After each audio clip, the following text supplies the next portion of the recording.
I was going to a church way out in the San Fernando Valley, big church on the way.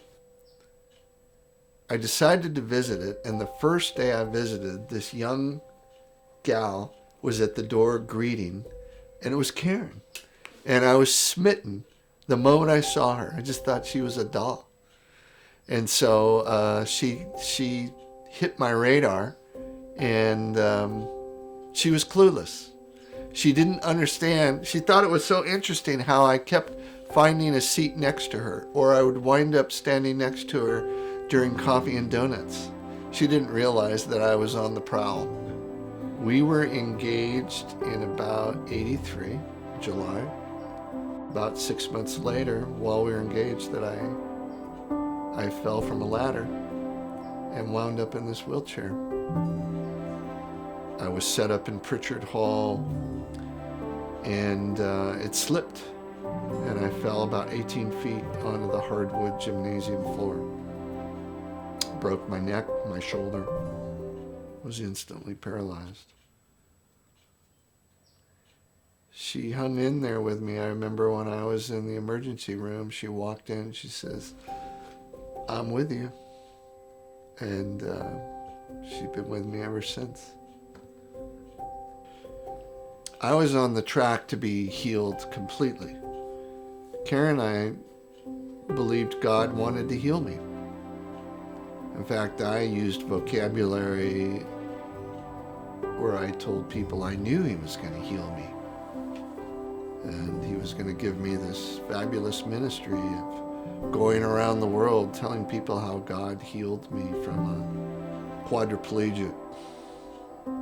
Because God's the same today as He was yesterday, and He's a healing God. And I even had the title of my book figured out. So I was fully expecting to be healed. And somehow, never felt like that was not going to happen. It began a long season of terrific struggle, of questions, of weariness. I stopped reading the Bible. I knew all the verses. A lot of them didn't seem to work. I would get prayed for, and I'd be asked, "Did you feel anything or any different?" And after 5 years, I felt like I was disappointing people when I would say, "No, I didn't feel anything. I'm sorry. Nothing's different. Nothing's happened." Anyway, I said to Karen, I think God's heard our prayer. I'm not going to ask for it anymore. I'm not going to ask Him to heal me anymore. He knows. Johnny Erickson Tata is a quadriplegic. She's got a fabulous ministry. She speaks all the time. She has a phrase that a friend of hers spoke to her early on. This is, God allows things that He hates to accomplish that which He loves. And I know what's most important in my life and my relationship with God are the things about my heart and my soul. Because aside from Jesus, He's a silent, mysterious, invisible God that does things that I cannot even come close to understanding. But Jesus helps me accept that and to settle down and trust Him in the process, because He loves me that intimately. Because I've become to understand God is so sovereign, so powerful, so present, so engaged, so in charge, if you will, that to say that He allows something, when you really dig into the core of that, He's behind it. God allowed my accident.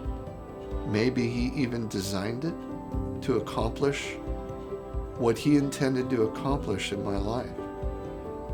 And so in the years ahead, in a deeper way, ever, hopefully, I want to sign on with that and get with the program.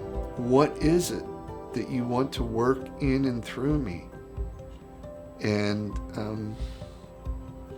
it has less and less to do with things that I do, things that I make or build or create, anything physical, anything of this time on earth. It's more about who he's making me become for that eternal whatever. I like to call it my eternal assignment. He's preparing me for something. And that's what I really feel like. God is training me and preparing me for something. And this 35-year experience of being in a wheelchair has been a crucible like I never could have imagined. But it has worked things in my life I'm sure I wouldn't have known any other way.